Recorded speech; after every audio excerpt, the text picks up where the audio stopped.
welcome back. Coming down from my Independence Day high, I'm being joined by Mtima.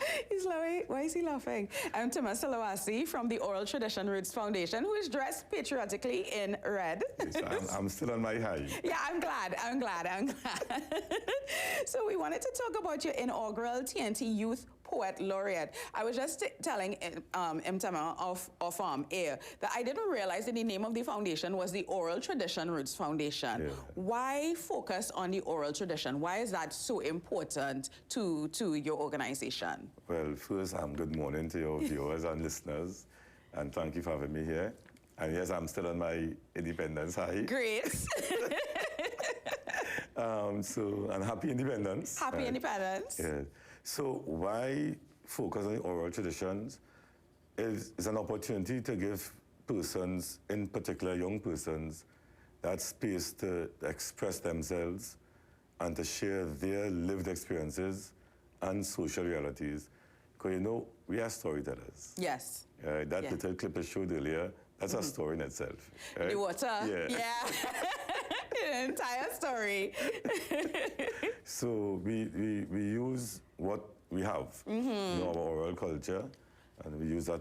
And do you find that our young people, it's funny because they are growing up in a time where they have access to a lot of media, right? And they also have access to the means of creating media. You know, I can record on my phone. My phone is in an atrocious state, so I'm going to hide most of the cover. But I can record on my phone myself, you know, talking about what's going on or even recording what's happening by me. So that whole telling stories thing, how receptive are your people to the opportunity to maybe learn how to do it better? Well, it is very, and interestingly, I was saying to myself, the more communication devices we have, the less we communicate, right? With our next interview. Yes, right? yes. Think about that. No, I know exactly where you're going with that. Right. But with this opportunity to share your stories is empowering, right? It gives, and I'm saying especially young people, that voice, you know. Sometimes, we were young before, you know, hush them out, you know. We're still young. I mean, don't be trying to scandalize me on TV. We're still young. Yes, sweet.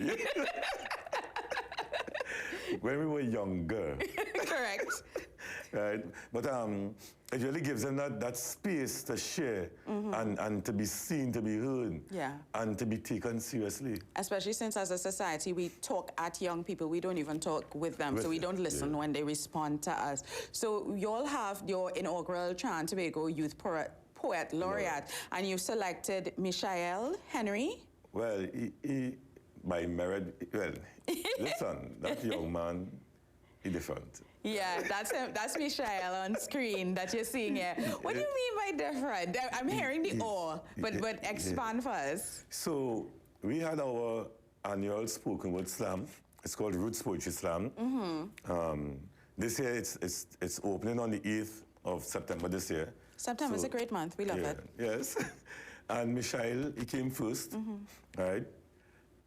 Prior to that, like in August last year, we began discussions with Urban Word, New York, to host a Youth Poet Laureate because they are the champion organization for this title. Amanda Gorman was their first Poet Laureate. And Amanda is who spoke at the inauguration of Joe Biden, right? Right, so when we decided, okay, Trinidad and Tobago will host a Youth Poet Laureate under the auspices or championed by Urban Word, we had to have now, who would this Poet Laureate be? Now, Mishael checked the box in terms of artistic excellence.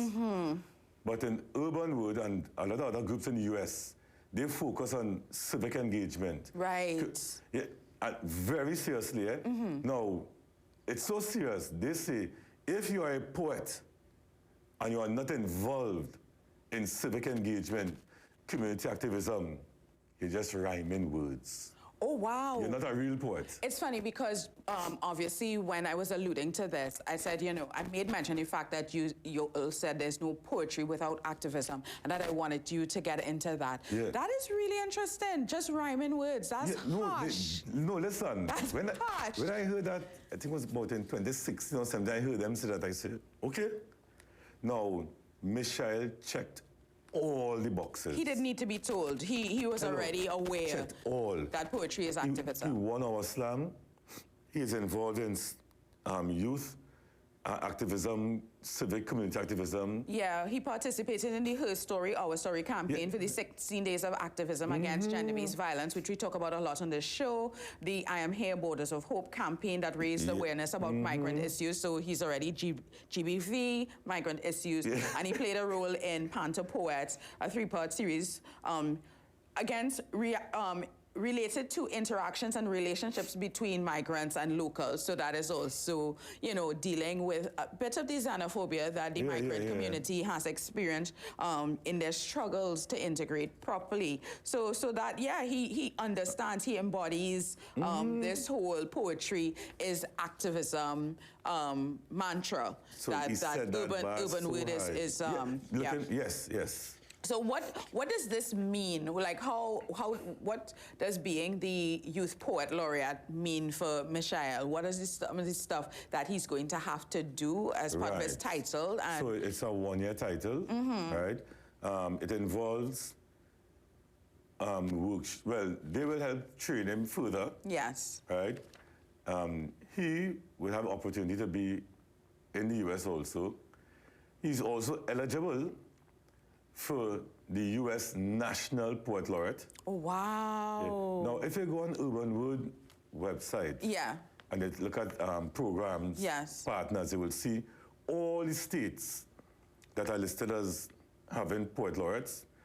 We are one of 2 international countries. Wow. Pakistan is the other one. But we were first. Yes. Good. Most important. Yeah. We have to say that. So he has that opportunity also. It's a prestigious title, right?